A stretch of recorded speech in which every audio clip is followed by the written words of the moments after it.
İçine bu sefer alıyoruz.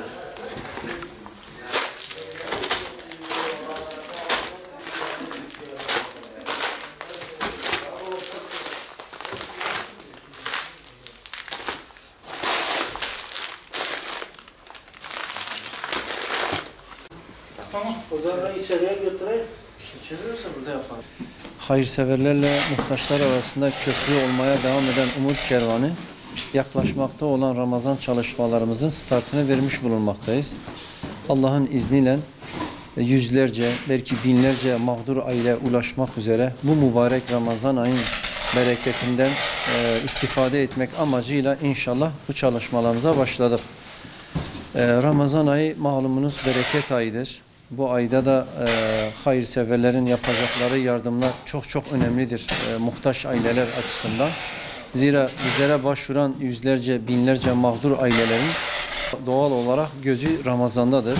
Hayırseverlerin verecekleri zekatta, fitrededir. Bu sebeple bize kayıtlı olan bu mağdur ailelerin bu mübarek Ramazan ayında da beklentileri çok görülmektedir.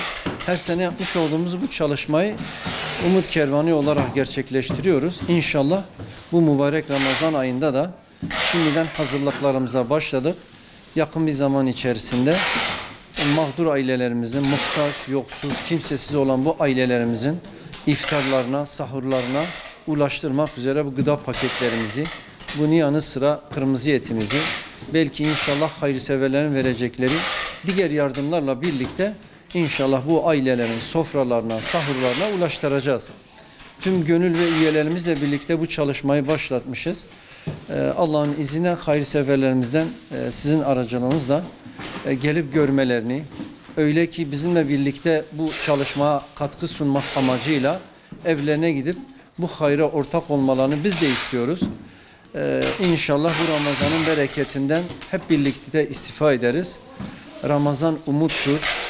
Dolayısıyla bu umuda, bu beklentiye tüm hayırseverleri davet ediyoruz. Şimdiden yapacakları yardımları Rabbim kendi katında kabul etsin, ecirlerini kat versin.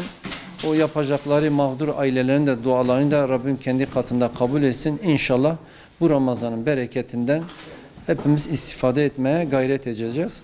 Allah şimdiden yapacağınız hayırları kendi katında kabul etsin.